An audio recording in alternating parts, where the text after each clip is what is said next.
Spoiler Sleepover is sponsored by Gore Clown Shop. Do you love all things horror?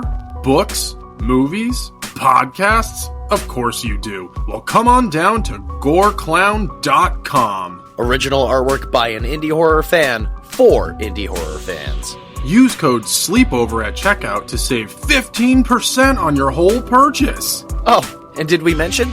Gore Clown is the only place to get official Spoiler Sleepover merch. So don't forget to use Sleepover to save 15%. Stay indie, suckers!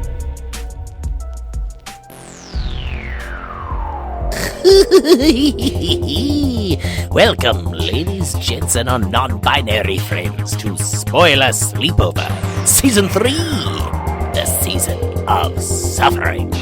Suffer along with your co-hosts Jason, Michael, and Rob as they watch and review some of the worst films to ever hit the screen. Now, enjoy the show. It'll be a real scream of a time.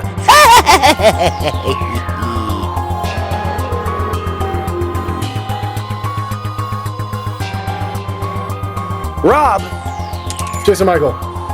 Well, I can assure you right here, right now, this is going to be quite the recording because not only did we just wrap up a pretty good movie, Night Swim, from 2024 last week, Delicious. And we have 2 more movies to suffer through, but we're taking a break as we have, and we don't want to finish the suffering. We don't want to continue. But that's because, motherfucker, it's February, and that means February with friends. And as we stated at the end of last week's episode, we have the OG friend returning.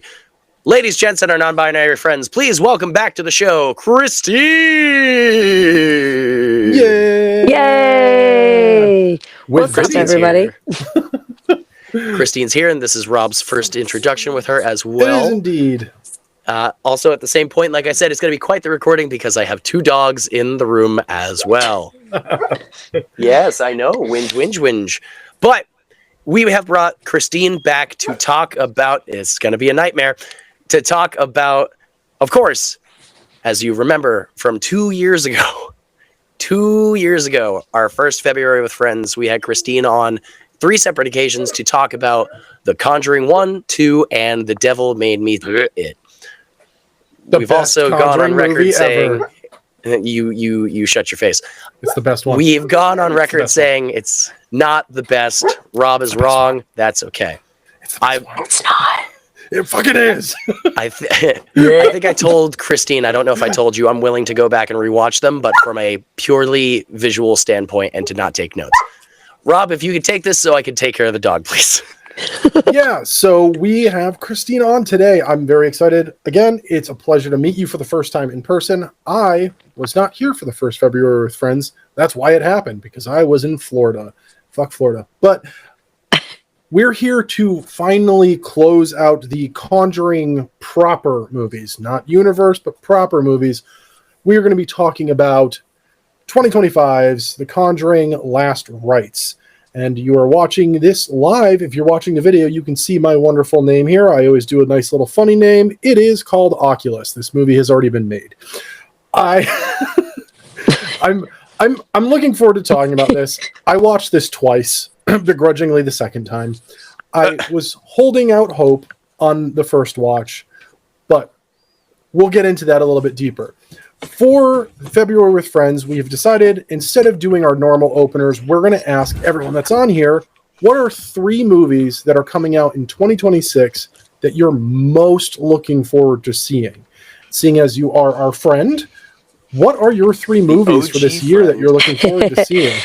The OG friend. So I actually did a little bit of research with this because I really had to think about what I was really looking forward to. So I know that Jason will be very angry with me if I do not say this, so I'm gonna have to say Terrifier 4. You can you're welcome. say whatever you want. It's fine. Not gonna hold it against you. So no, I will definitely be watching Terrifier 4. So I'm really excited to see what happens next with everything that's going on with Terrifier. And another one that I'm a little interested in, and I'm usually not this type of person that's into apocalyptic of movies, but the Iron Lung.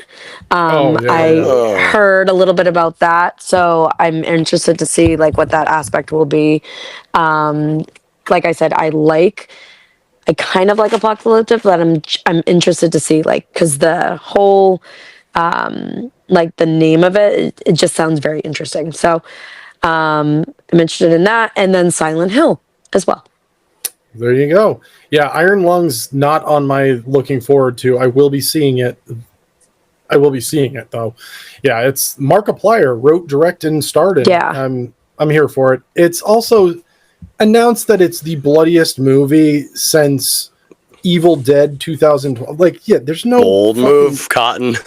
It's not. I'm gonna call bullshit like right now. There's no fucking way. There's not a chance in hell. Jason Michael, seeing as this is the first time we're doing this, we already know what we're looking forward to. What are the 3 movies you're most looking forward to seeing this year? I am most looking forward to, in the horror realm, of course, we talked about it briefly a few short weeks ago, Lee Cronin's The Mummy. Rob and I are very well documented on our feelings of the Blumhouse Universal Monster reboots. We love The Invisible Man. And now for proof here, you can take a look at Christine and see that she actually does kind of look like the actress from that movie and from Handmaid's Tale, and I can never remember her name. Elizabeth Moss. Thank you. Yeah, you do. Oh, that's wild. See? Yeah. I swear, I'm not crazy. Until you said it, I was just like, oh shit, yeah. I am the handmaid.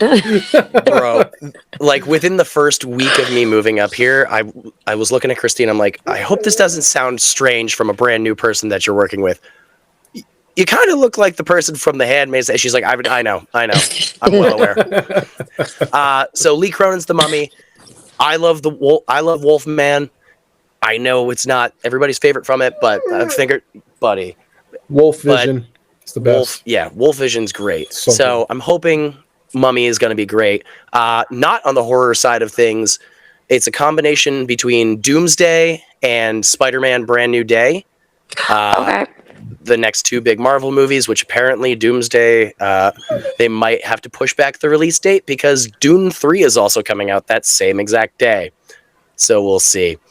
And I don't care for Dune, so I'm fine with it. And then, of course, listen, Terrifier 4, because it's all about to wrap up, hypothetically, the story. We'll see. Damien Leone's... he's got something up his sleeve. We know he does. Yeah, I don't know. I don't think it's going to be the last. I was better fucking not be. It's too good not to end now. I was literally thinking about that today, and I was like, Adam Green had said that Hatchet 3 was going to be the last movie, and then he was just like, psych, here's another one. I'm just going to call it Victor Crowley, though. And we got a 4th movie, and I'm like, it's still fucking Hatchet, dude. It's the same everything. Yeah, and that's what I think he's going to probably do is just do like Sienna, the Sienna story or some shit like that. We're going to be like, all right, cool. So now she's a fucking angel or whatever. Who fucking knows? I don't know. But, yeah. But that's what I'm looking forward to. Rob, what about you? So I'm going to shock everyone. I only have 1 horror movie on my top 3 that I'm looking forward to this year. It'll be the last one I mention. Yeah. So I'm really looking forward to seeing Supergirl. Like, really looking forward to seeing Supergirl. They just released the full reveal trailer to see Lobo. And... oh, hot damn, really? Yeah, he doesn't look good. Damn! He looks painted. It doesn't look like that's his skin. It looks like war paint. I'm pretty disappointed. Yet he does come in on his space chopper, which looks fucking dope as shit, and he's smoking a big honking cigar. So I'm here for it. Either way, I think it's going to be amazing. It's well documented. Looking it up. Here, it's well documented on Patreon. James Gunn, just let him do everything comic book related, both sides, Marvel and DC. Fuck everyone else. Don't let anyone touch shit. He's doing the people like me, the hardcore comic book fans, justice. He's giving us exactly what we want. So just let Gunn do what he needs to do. Very recent news. I am beyond excited to see this new live action Masters of the Universe movie. Holy shit. I watched the trailer 6 times. I am so fucking 6 times. Yeah. Dude, Holy fuck. Now, I'm up there. my apprehensiveness on this is the fact that they announced who Skeletor is. And I was just like, oh, come on, man. Don't do this to us again. Again. It's Like, Jared fucking Leto is it's like the Skeletor. 6th time, dude. Dude, I mean, if it's proof that nobody likes Jared Leto, look at the newest Tron movie. It was in theaters for a week. You can already buy Blu-rays and DVDs of it. It's already out for purchase. Like, the movie sucked. People are like, Jared Leto's in this? Fuck that guy. And Yep. yeah. So, and then Did you say to it's no moving time? surprise from anybody, the top billing, most excited I am is to see Evil Dead burn. I'm beyond fucking excited. This is going to be there. It's got to be good. It's got to be good. It has to be good. I swear to God, if that. But I am a little bit does us worried wrong- because they also did just announce that they have another Evil Dead property in the works right now that's apparently also slated to be released this year. I'm like, What? slow the fuck down. Yeah, 2 Evil Dead properties in 2026. I don't fucking know. So whatever. They announced the cast for this other property. It's an untitled Evil Dead property. That's all. Interesting. But yeah, I can't wait for Evil Dead Burn. It's gonna be fucking. I'm actually excited. Yeah, It's gonna be so good. I think that's gonna I be good. swear to God, Evil Dead is Evil Dead Rise specifically is the second half of the reason we have a friggin' podcast in the first place. So the first half being Scream 6, and unfortunately that means we have to go see Scream 7 also coming out this year, but we're not excited to go see that. But Evil Dead Rise is so good, and Evil Dead Burn is just a badass sounding title. I mean, I don't think there's a bad Evil Dead movie or property for that matter. Ash versus Evil Dead, Army of Darkness. Yeah, everything's amazing. But yeah, those are our 8-9 movies that we're looking forward to seeing this year. Technically, well, rounded up to 10 because Jason Michael threw a second one, an extra one in there per usual. Fuck our rules, right? Yeah, I mean, Spider-Man listen. and Doomsday. Boo. When I say on a scale of 1 to 10 and you go negative 75, I want to speed bag your fucking tonsils, pal. Swear to God, swear to me. Let us know all month. Let us know your top 3 movies. What movies are you looking forward to? Next episode, if your 3 movies have changed, fucking tell us which one you're dropping and adding in because we really want to know. This year is going to be unbelievable. It's already started well, and it's just going to get better. But that's enough of that. Let's jump into this. We are, as we already stated, we are here to talk about The Conjuring, The Last Rites from 25. Per usual, we're going to jump into a little synopsis that was released by the studio. The studio had this to say. Paranormal investigators Ed and Lorraine Warren take one last terrifying case involving mysterious entities they must confront. Guess what? That's all the fucking movies. You literally just could have put that for the first movie and the second one and the third one. And this, they didn't try. They were like, hey, did you see the other movies? Yeah, when the title crawl comes in basically saying like they have the most terrifying case of their, it's like, okay, I've seen that title crawl before. Cool. Yeah.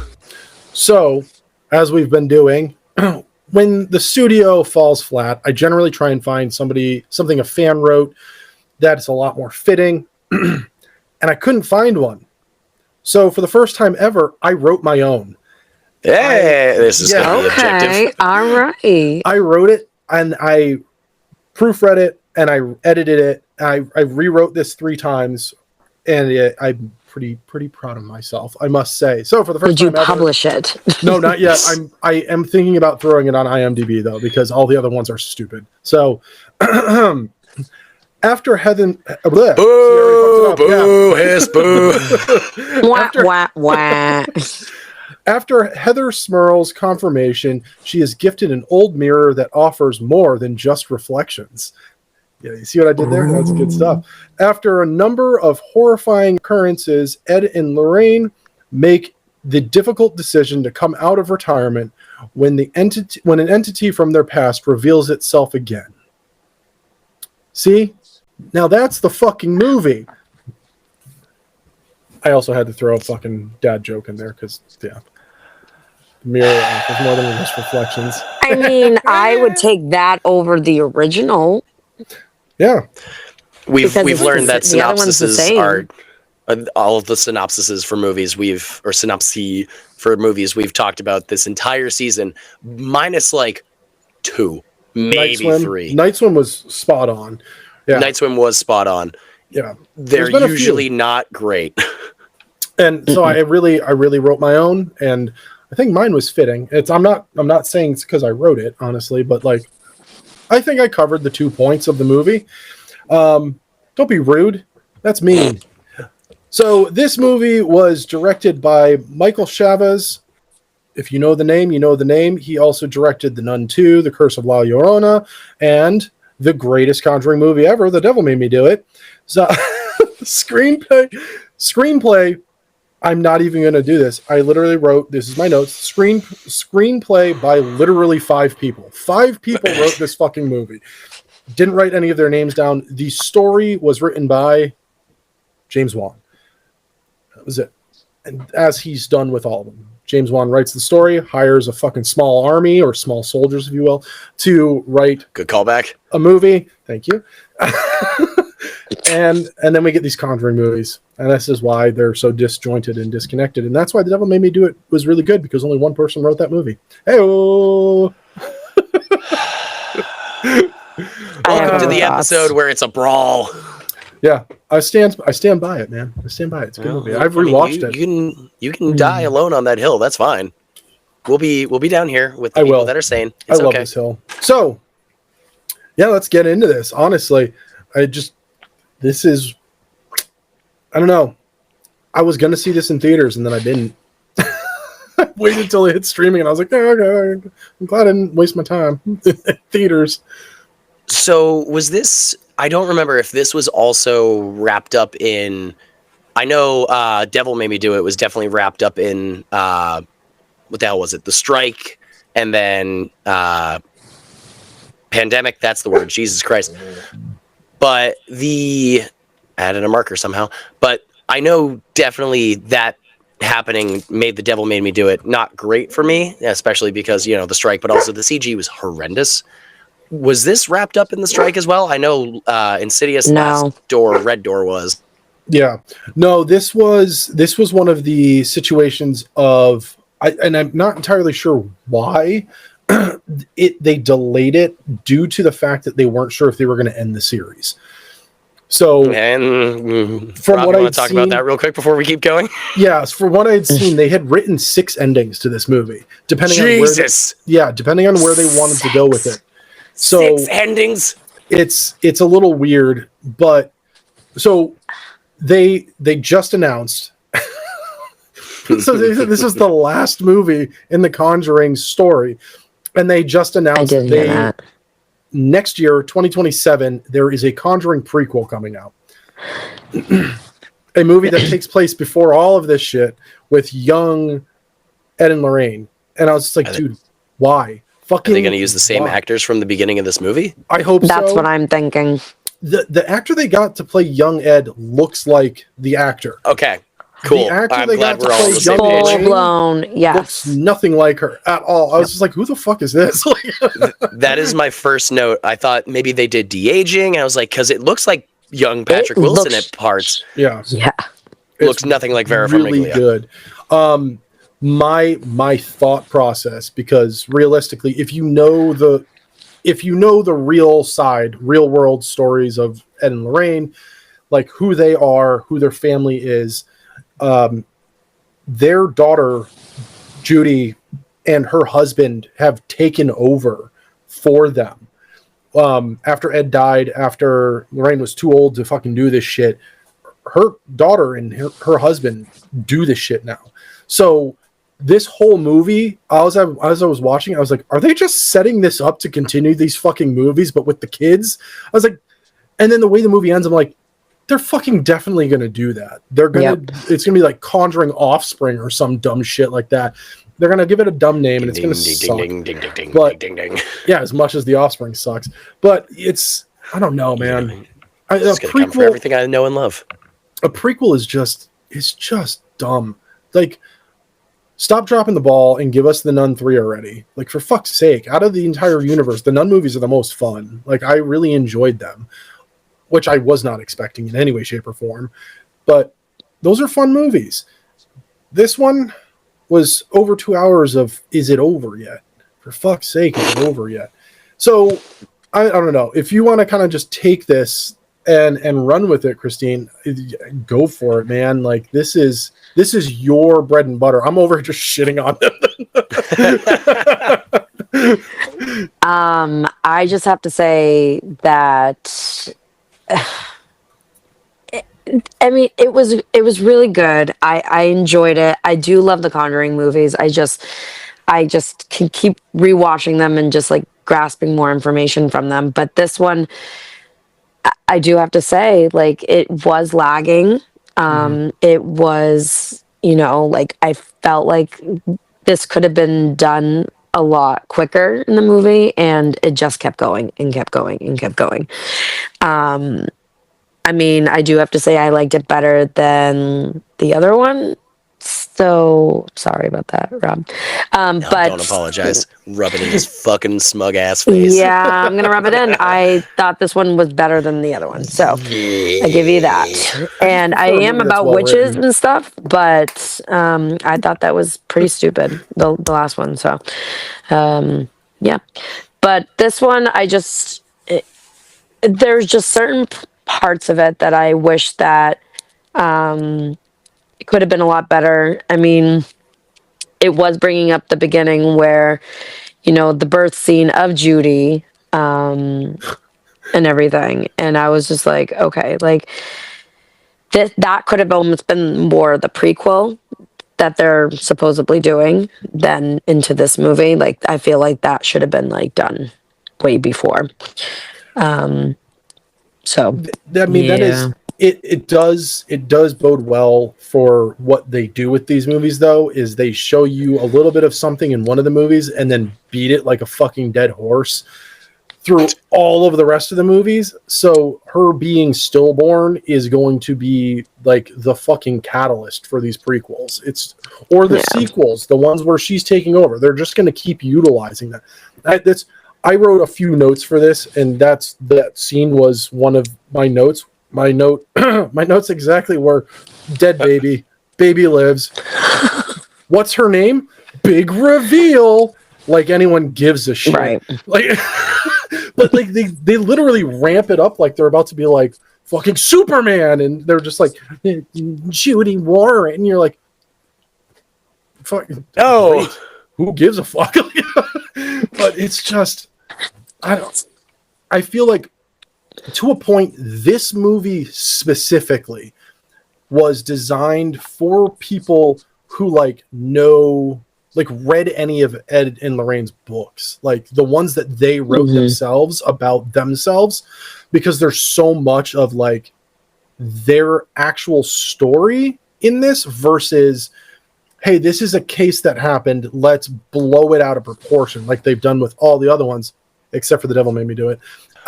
Okay, so hang on. You're telling me some motherfucker was in some psych ward and then started floating like Jesus Christ and exploded out windows as there's a goddamn helicopter flying around? Get fucked. You're an idiot. You're wrong. You're telling me that people... No, I know this is all blown out of proportion, but you can't fucking say said, off recording, I had said in advance that I was finally going to say this recorded, but it is well known and well documented and experienced that Ed and Lorraine were scam artists. Almost everything that they claimed they witnessed and saw and felt was falsified. They did it because they realized they could make money and become famous. I've never trusted mediums for that matter anyway. Not saying that because I know people are going to come after me for it, but it's out there. It's known, and I'll finally just fucking say it. So a lot of this stuff, the reason why The Devil Made Me Do It is probably one of my more favorite ones is because of Brad, the police officer who is mentioned but not in the movie, where that was his first case that he ever worked with the Warrens. And that set him on a path. He's in 2 of these movies. That character's in 2. And this is one of the movies. He's in it for a hot second at the barbecue scene. They had a lot of legacy characters in this movie. That detective is still alive. Like, he's still living. He's still doing investigations. Like, he's out there doing this shit. He's retired police officer. He's not a cop anymore. he is a private eye now, which is wild.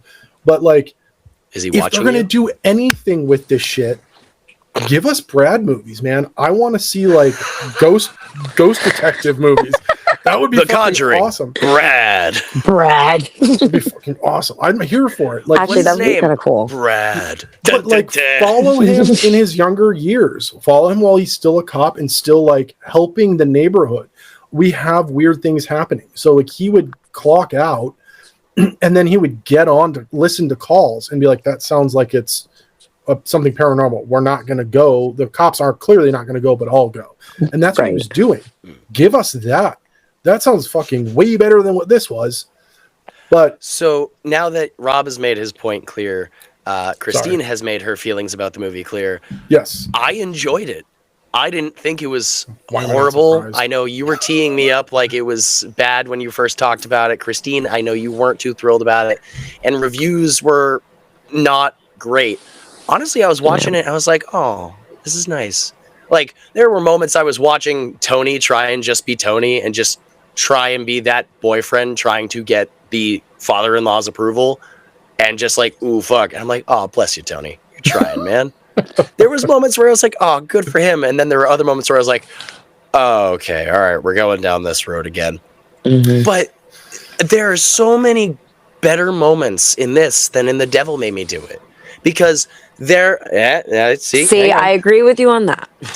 Now, from the get-go, there's like 2 creepy moments in The Devil Made Me Do It where it was like, oh, okay, you're spooky looking, versus when we first see the axe dude in the basement, where it's just like, yes, a lovely dark basement scene. Cut back to laundry. Cut back, and you're like, what the fuck is that? What is that in the corner? I see that. I hate you. And then the scenes of just, this is a ghost haunting right now. The phone cord getting caught in the pantry. It's good. There are some spooky moments where you're sitting there going, I hate this. I hate this. It's not The Devil Made Me Do It. Fuck you. So I have a note here. Judy says a line later in the movie where she says, I keep seeing horrible things and they won't go away. My note right after that is my thought every time I had to watch these movies. Oh my God.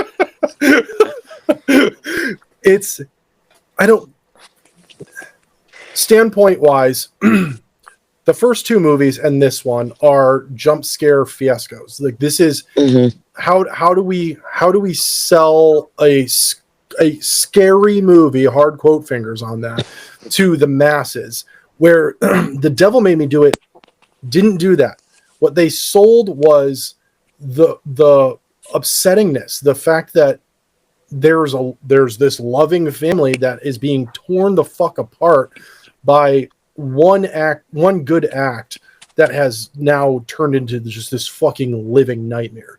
And to me, that's way more horrifying. I'm more of a, like, the person you think you know isn't that person anymore is scarier to me than, hey, here's a physical manifestation of some fucking random ghost that nobody gives a shit about. Check out this giant smiled CGI'd face, because Smile and Smile 2 did so well. Let's fucking tack that into this shit for some fucking reason. Like, but what about Smile 3? The only moment in this movie that, not just in the movie, it's in the fucking trailer. And even in the trailer, I was like, yeah, I don't fucking like that, man, is the first time we see the smiling ghost, which is the doll levitating. I was like, no, like that was a hard no for me. I was just like, that's terrifying shit right there. And then you see the face and you're like, that's the best you could cook up. Like, Yeah. that's horrible. It's not horrifying. It's just horrible. You could have tried. I feel like they really phoned it in and focused more on, here are the Warrens. And you're like, fucking sweet, man. Make a rom-com. Like, nobody gives a shit. Like, let's get to Oculus, because that's also what this movie is. It's fucking Oculus. Sorry, not sorry. It's bad Oculus. Oculus is way better. And that's the final episode of Spoiler Sleepover. Again, we don't know how many times we've almost ended this goddamn podcast, but I really want to know. Yeah. Ugh. I don't know. I do have a favorite scene, so I'll kind of just, I'll say that, and I'll let you two just love on this movie. The Dawn's vomit scene is unbelievable. I've watched this twice. So I watched it when it first hit streaming, and then I watched it again once it hit HBO. Now this is why we're able to spoil the whole thing, because now it's available. When she, and it's your fault if you haven't seen it. They put the mirror outside. It gets into the garbage truck, and it gets crushed. And they're at the dinner table, and she's like, "Oh, not feeling well," and then she pukes a bit into her food. And both times I laughed. I was like, "That's fucking hilarious." And it's not the fact that she's vomiting, it's everybody's reactions are fucking gold, because the first puke, everyone's like, "Oh, why would you sick? Why would you do that on the table? Like, fucking have some class." And then she fucking does like a projectile, like Exorcist style vomit, and they're like, "Oh, like, oh shit, this is real." And then she starts vomiting blood, and it's an obscene amount, and she like fills a sink basically. And that's when if on my second watch, I swear to God, someone in the background goes, "Is that blood?" I'm like, if fucking yes, like pond scum. It's pond scum. Hey-oh, nice one. That's 2 callbacks. Yeah, we're doing great. That vomit scene is unbelievable, and more of that and less of the rest of the movie, and I would have been fucking sold on it. But this was out of fucking left field for that shit. I did not see that coming. And the fact that there was glass in it, you're like, okay, cool. Yeah, the mirror has a lot like Night Swim. Did they just rip off every movie for this fucking one? Jesus Christ. The Conjuring 4 patchwork. Yeah, the mirror is inside you. You can't get away from the mirror. You can't get away from the water of the pond. There must be a sacrifice. Jesus fucking Christ. The same. Yeah. The mirror was the friends we made along always the way. about the mirror. Yeah. This is what happens when James Wan is left alone without Lee Winnell. James, what are you doing? He Nothing. Shit up, Lee. You need Lee. Lee is the one who fucking gets you into your lane and goes, no. You've gone too far the wrong direction. let's stay in our fucking lane. But yeah, I don't know. That vomit scene's it's the fucking shit. The vomit scene is cool. The one that, I mean, I kind of saw it coming, but the way it was done was also really cool. Father Gordon's scene after he shows up and like tries to douse the place in holy water, and then it all starts bubbling or boiling up. And he just goes to this random church chapel almost. Father Gordon goes to the top floor or whatever, and then there's some dude buffing the floors, and we just see the cord. It starts focusing on it, pulling away, and we're like, all right, what's gonna happen with that? Yeah, I knew something was happening here. And then cut back, there's no secretary in the room. The demon calls him on the phone, and he's like trying to be like, yo, fuck off, ghost, back off. And the crucifix burns in his hand, and eventually he just walks out of the room, unplugs the buffer, ties it around his neck, and drops. And I'm sitting there going, when is he going to stop? He's just going, man. He's not stopping. Mm-hmm. Quick cut. I think that was really well done. I didn't need to see the whack and then hang there for a second. All we needed was that brief moment of, oh shit, and there it's done. I think that was fine. Yeah, it was a cool shot. Good angle. Yeah, it was. Thanks, Rob. I thought it was good. I like that scene. It was expected. I will say, yeah. The vomit scene was not expected. Yeah, I was not expecting that, especially with all the glass, and then like you just see the glass like just coming out of her mouth, and I'm like, oh, she's getting crushed in the inside. Oh, just tearing apart your internal organs. I love it. And then she was fine. Yeah. I guess she As might you have had do. a sore throat, but who knows? Because we You don't know what really works ever... for that? Ricola, the sponsor of this week's episode. Yeah, right. The sponsor of this one for Jason Michael. Seriously. Ricola. I couldn't do that last week, funnily enough. Jesus Christ. I enjoyed this movie for what it was, and it was, like a nice comeback from a struggle bus city central that was The Devil Made Me Do It, with not just hold every horse that you own, wiggle. It was Wiggle. during the pandemic. It was during the writer's strike. And there are moments where you look at that and you go, oh, CG, oh, honey, where are you? In this, the cliff, dude, the cliff. Yeah, but in this one, look at the fucking smiling face. Pixar. I would rather Pixar that horror, versus, that's what it looks okay, we're like. supposed to think they're on the side of a goddamn cliff, when even in the trailer, I was watching it going, ooh, that's not good. That's horrible green screen. Yeah. Tell me I'm wrong. They didn't have money.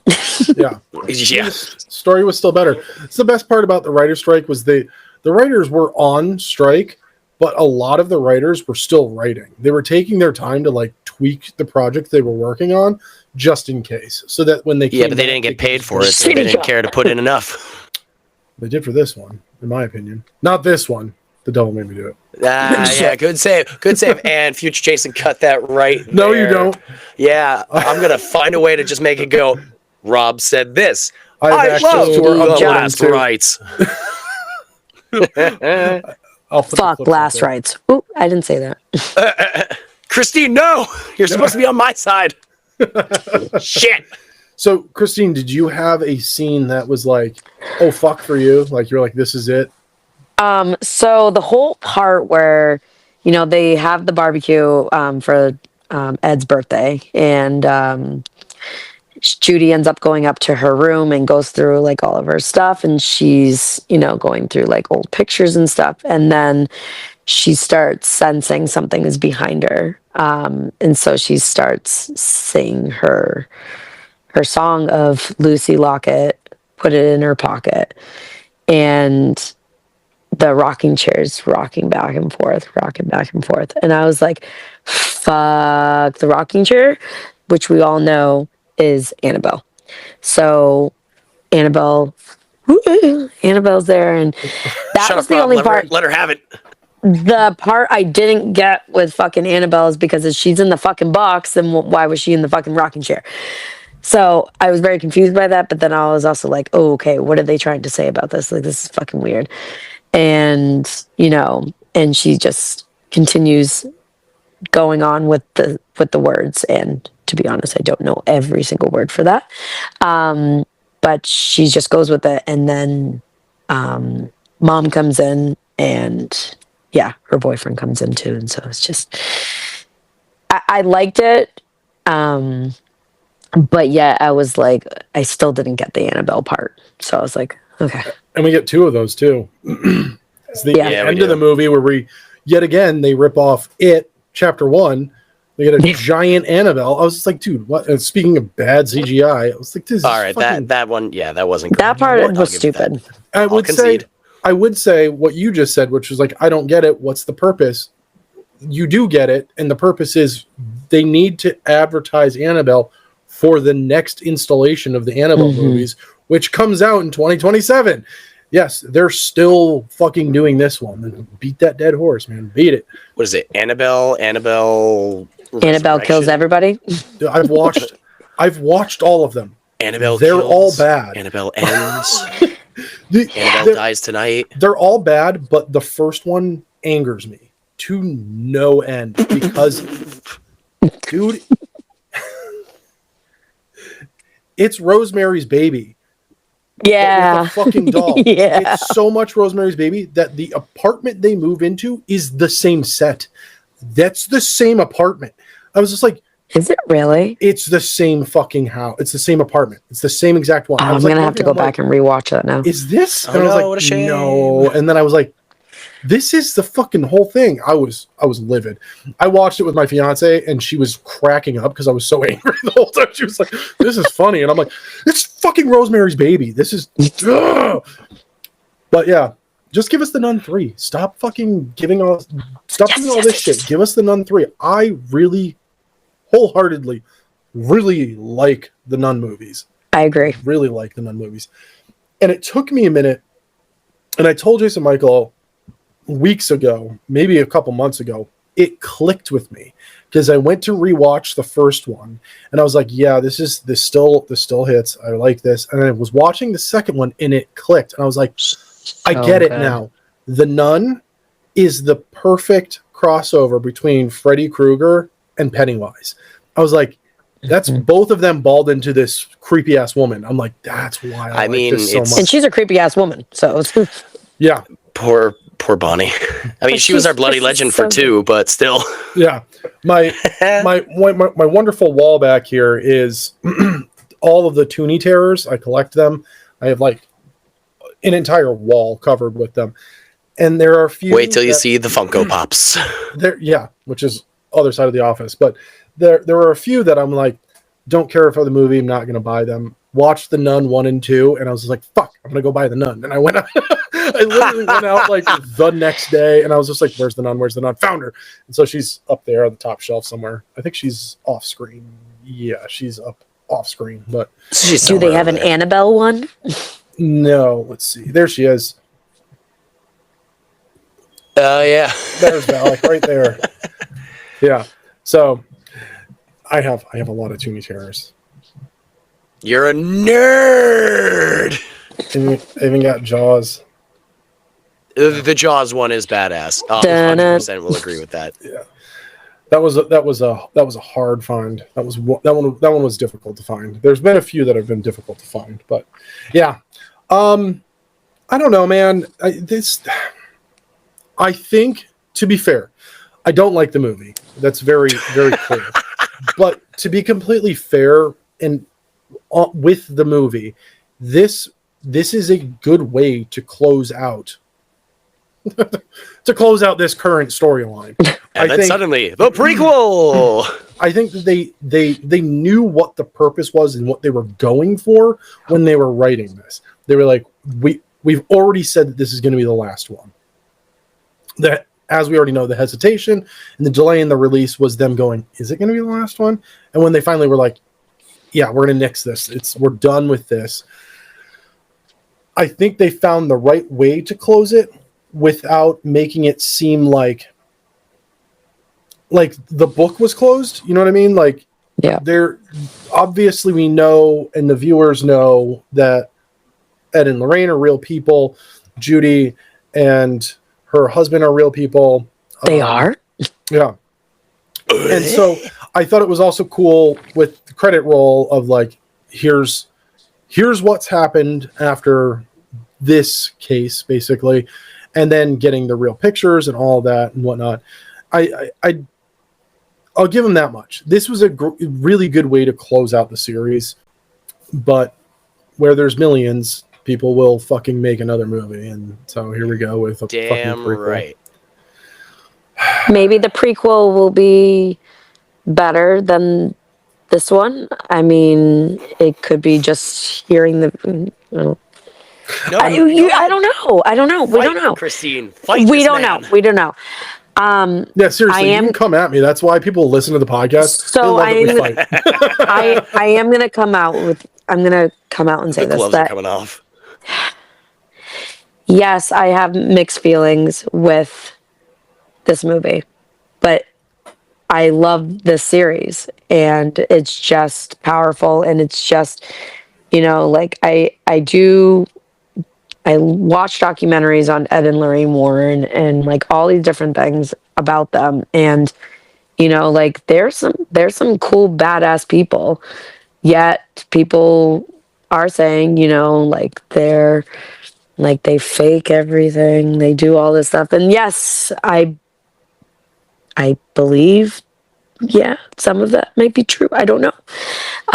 But it's such a great series. And I was, like I said, I was disappointed with this one, but, maybe the prequel will be a realization for it. And I could be like, wow, all right, they came back. They made it good. So we'll see. I don't know. We'll see. Well, once we see, we'll have you back on. And then, of course, we still have to talk about the Nun movies and the Annabelle movies and the Curse of La Llorona. We got the Curse of Whitewashed Magoo. Like, Jesus. Listen, we have all of those. Yeah. And, we can the dive... Insidious movies. We can dive into the Insidious, because I definitely have some information on that one. I love the Insidious movies. Those fucking are great. I love those. Well, this is that announcement right here, I guess. We're breaking down everything at this rate. We're breaking down everything Patrick Wilson. Again, you see, this is what happens when you get Lee Winnell in something. You get a good movie. This is the Insidious movies. I'm telling you, Lee Winnell. He even put himself in those movies. I fucking love his character. Through the window. Listen, good. Tiny Tim just rules. My dad has a tie signed by Tiny Tim. Does he really? Oh, Jinx. That's sick. Stay tuned. I'll see if I can get a picture of it. But yeah, he has a tie signed by Tiny Tim because that's all he had. And he's like, "Hi, Tiny Tim, can you sign this?" And he's like, "Cool." That's unbelievable. That's amazing. You mean you're not going to wear it? I mean, as far as I'm aware, it's still in his drawer next to his Tor Johnson death mask. Which, funny enough, I have a Don Post Tor Johnson mask right there, which Rob and I also saw at Fright Kingdom. We sure did. We also saw the fucking werewolf albino mask from Kiss Meets the Phantom, which we watched earlier that day. We sure did. Such great connections. Yeah, that was wild. Well, I mean, I think this movie as a whole, the Cursed Mirror, that's it. Tell me how you really feel, Rob. We didn't really spoil the movie, so quick run through. A demon made itself present during the birth of Judy. Basically, kind of killed Judy, I guess. Judy came back to life. Somehow this demon managed to find its way into a fucking mirror. Family gets it. That mirror and the demon in that mirror curse the whole entire family. Warrens come back. You find out Lorraine doesn't want Judy to utilize the quote-unquote abilities that she was born with, and then finally just goes, well, can't do it without you. So then they do it, and then her fiance gets his leg jacked up by the mirror, and then the mirror does you spin me right round, baby, right round, and then it explodes and the movie ends. That was pretty much it. And I sang that both times I watched the movie, by the way. As soon as the mirror started spinning, both times I was like, you spin me. Yeah. The thing I don't get, and I mean, I'll never fully understand, why the Warrens take all this shit and bring it back to their house. A lock and key is not going to do a goddamn thing for a ghost. We know that.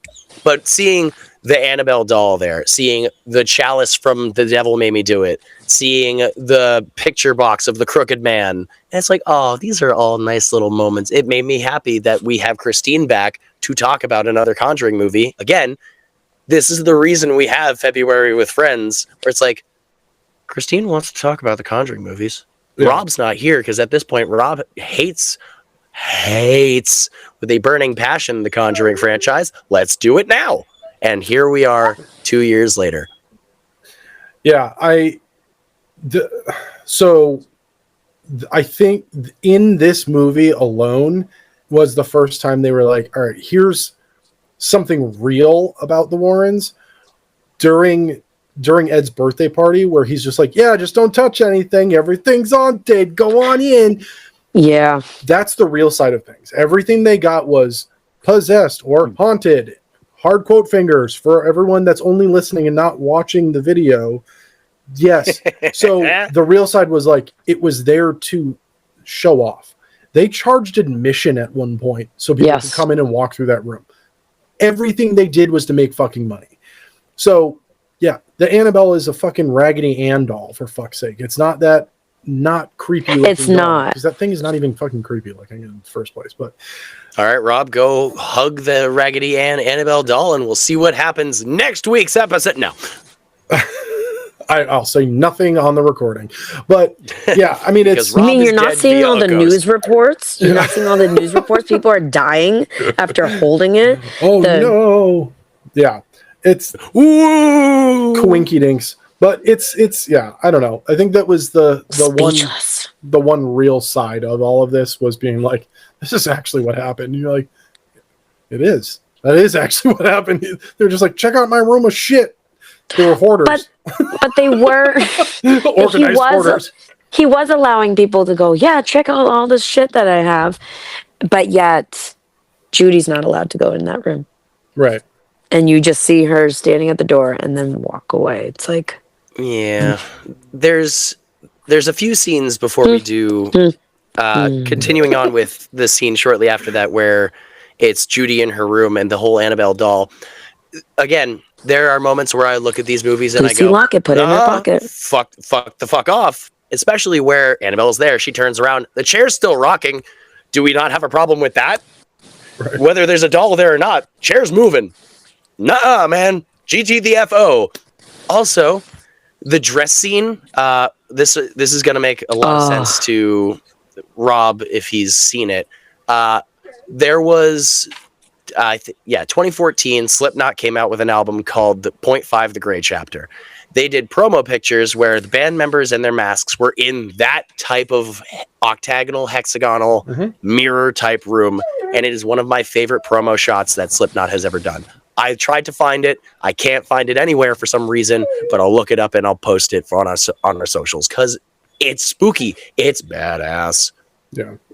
It definitely would have been better, though, instead of just knocking on the window, if instead that long shot of nothing and then one of the reflections just comes full sprint towards the mirror. I think that would have been a lot better instead of just, hello? Hello? No, just have full blown, oh, this is going to get me. It's getting me. It's got me. All right. No, we don't just, okay. Yep. Yeah. Cheap scares. It gets people. That's how assholes get in seats. They don't have to think too hard when they write these things. They just go, what's scary? Oh, that reflection's not her reflection. It's doing something different by standing there. When is it going to jump out at us and get the cheap scare? There it is. Your idea is 1,000 times better because even that, as you were saying that, like it could run at her and she could get freaked out and then she falls backwards and she cracks the glass window door and then the door opens and she's on her ass. Everyone's like, the fuck's wrong with this bitch? Like that would be even better. Make her look like a describing fool. that now. I think I've seen that movie somewhere too. Yep, 100%. Most of this movie's already existed in other movies. Yeah. Can you imagine though watching this scene though in the theater and just being in a dark, obviously the dark theater, but seeing like, I don't know, like I just feel like it would creep me out, that part. I would have been like this. Good. That had been my face the whole time. Oh, okay. I was like, did we lose Rob for a second? Nope. That would have been my face the entire time I was watching the movie in theaters. I was just like, is it over? Yeah, there he goes again. Yeah.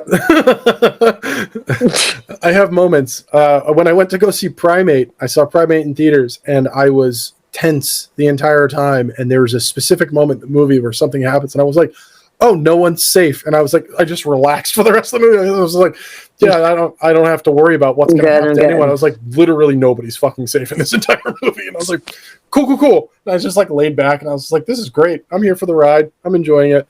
It's a great movie. If you haven't seen it yet and it's still playing in a theater, go see it. It's fucking fantastic. All practical. Fucking fantastic movie. Trying to press the unmute button while fighting with the dog. Oh, was the like, other one's here. muted? Oh, ass. No. Oh, ass. This is all gonna end up on Patreon, all the edited shit. Bring back What happened? What? bloopers. Spoiler sleepover Hi, puppy. bloopers. I got dog hair in my mouth. All that part's staying in. Hi, boys. Yeah. Apologies for every whimper that you've heard in this entire section because the dogs would just be barking upstairs and then it would. We're doing great.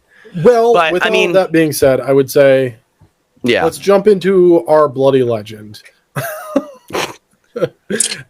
And seeing as Christine, you are the first friend for February with Friends.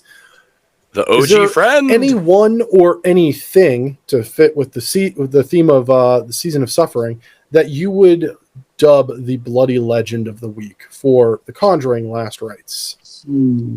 That's a really big, tough one. I had to think about it after Jason and I were talking. I don't know. I just All 5 of the writers. The 3 movies prior. I'm just honestly, Oculus. Oculus. Karen Gillian, she's the bloody legend of the week. Way to go. Oculus was amazing. I don't know. This is a really good. This is a really tough one. I don't know. I don't know who to say. Well, let's pass it over to you, Jason Michael, seeing as you also enjoyed the movie. Do you have a bloody legend? That's a no. That's how I just wound up quieting down the dogs. They're staring at me like, what the fuck are you doing? Honestly, I think the ending, personally, it was a bit of a feel-good ending to what they were trying to do, Rob. I will completely agree with that. And it was like, oh, it's nice. It's the kid's wedding, and it's not like anything to do with the investigations. It's just a nice, peaceful family moment that is nice. And also, at the same point, if you didn't notice in the wedding scene, I might have to go back and rewatch it again with a non-note-taking lens. The mother from the first movie in the Amityville house is there. Oh, really? Yeah. They're all in there. Every single character from even all the the other Brits. ones. See? Even the dude who got the locked kids up just for a few arched years with The Devil Made Me Do It. The kids just arched backwards on the cake table. The crooked man's just in the back like... Okay, that would have been amazing if they did put that in there. Valak's of Ed and Lorraine are like, wedding. oh, fuck. Yeah, Valak clapping.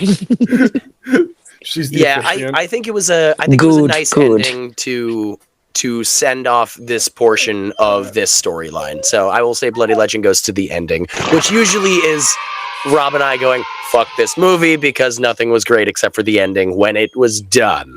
Yeah. Rob, hold your tongue. See, there it is.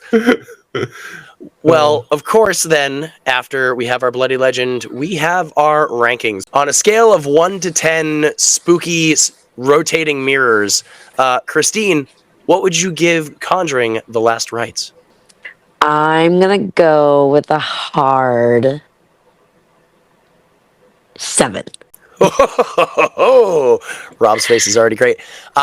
Before we do get to you, because I think I remember my ratings for the other 3, do you remember where this would put it in your grand scheme of things?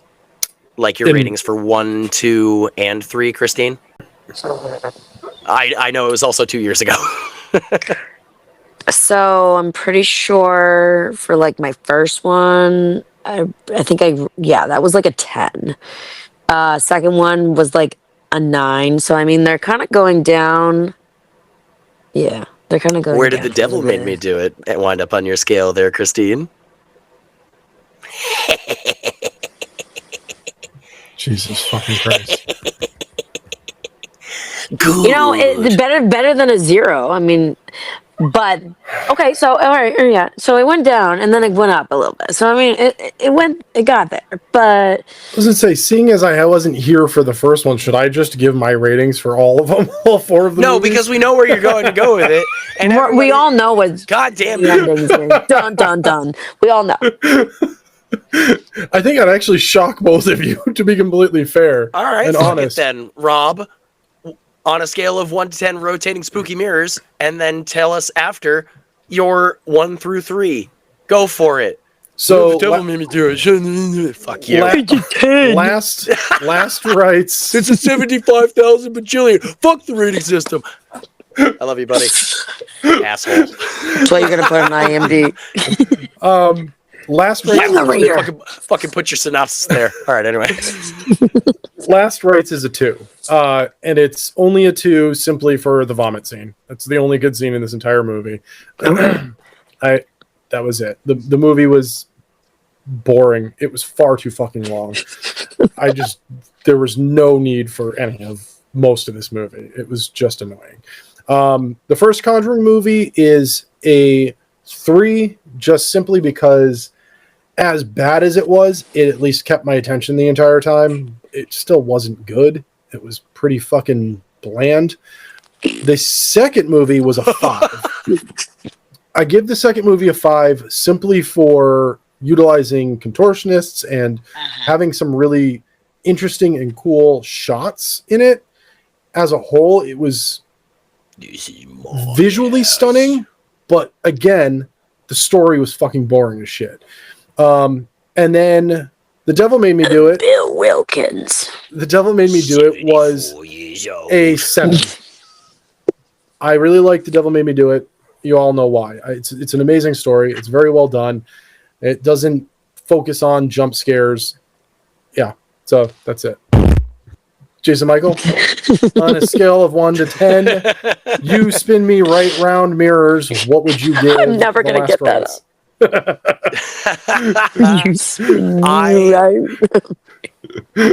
I think all things considered, and usually my mind does change listening to some other people's, opinions on this and then just going, oh yeah, kind of. Funnily enough, I have it written down here in my notes, so it's not bullshit. Right at the very bottom, it's also a 7. I will give it a 7. I will say I'm 100% going to go back and rewatch all of these just for funsies, just for shits and gigs, and maybe after all said and done with the Nun 1, 2, Annabelle's 1, whatever the fuck, and then La Llorona. And when Christine's back for all of those, we'll do a full franchise ranking. Not breakdown, because that's in several different episodes. We don't need to do it again.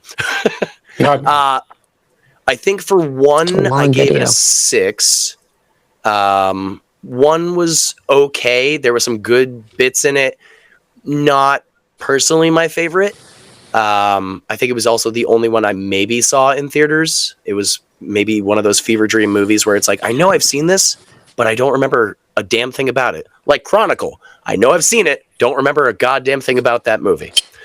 There's also 2.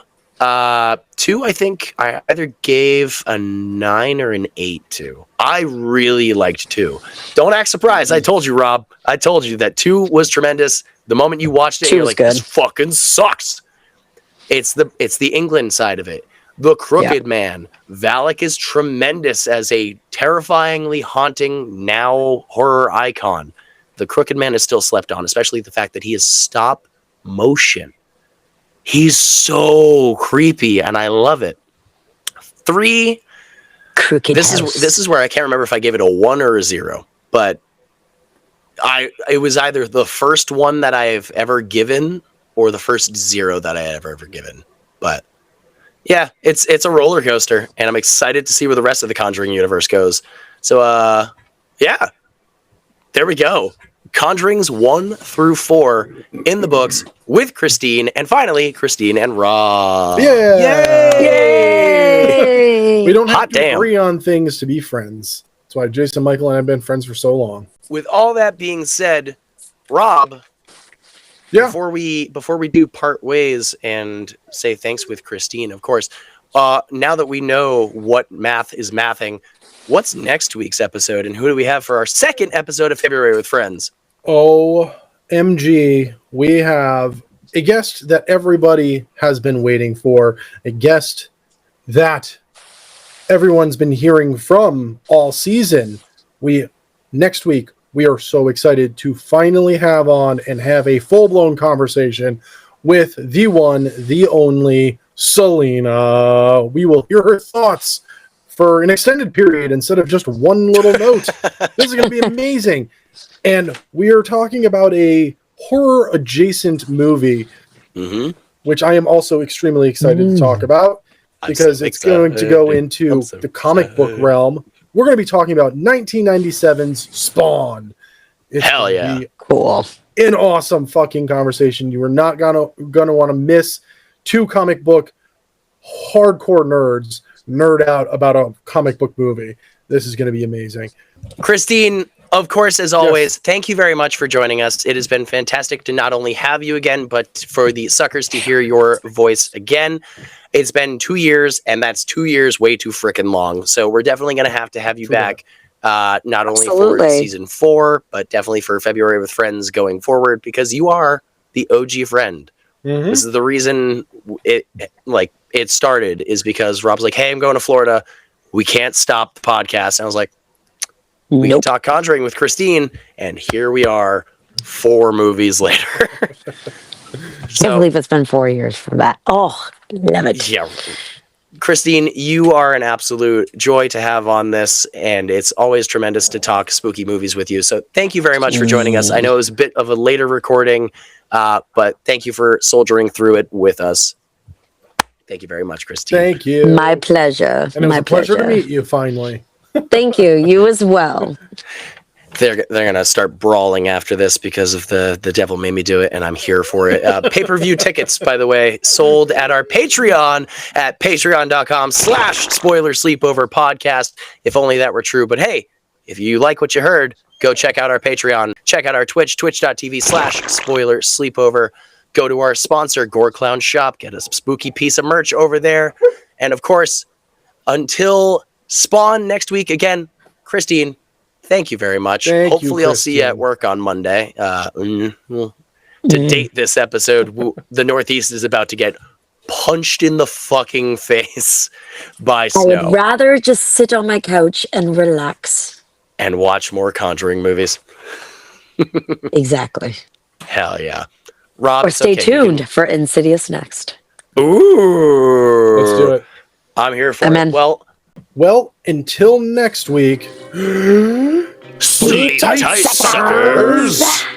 Yay, we did the Conjuring universe. Well, I mean, at least the first one. Yeah. Why did I say yay? I had to do this. I had to watch this movie. I did this to myself. Oh, fuck!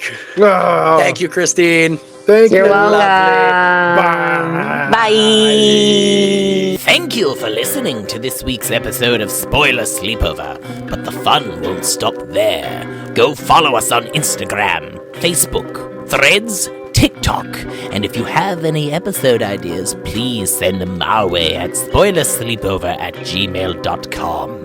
That'd be really fantastic of you. So, until next week, sleep tight, suckers!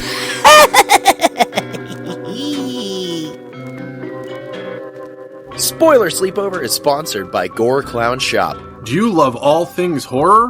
Books? Movies? Podcasts? Of course you do. Well, come on down to goreclown.com. Original artwork by an indie horror fan for indie horror fans. Use code SLEEPOVER at checkout to save 15% on your whole purchase. Oh, and did we mention?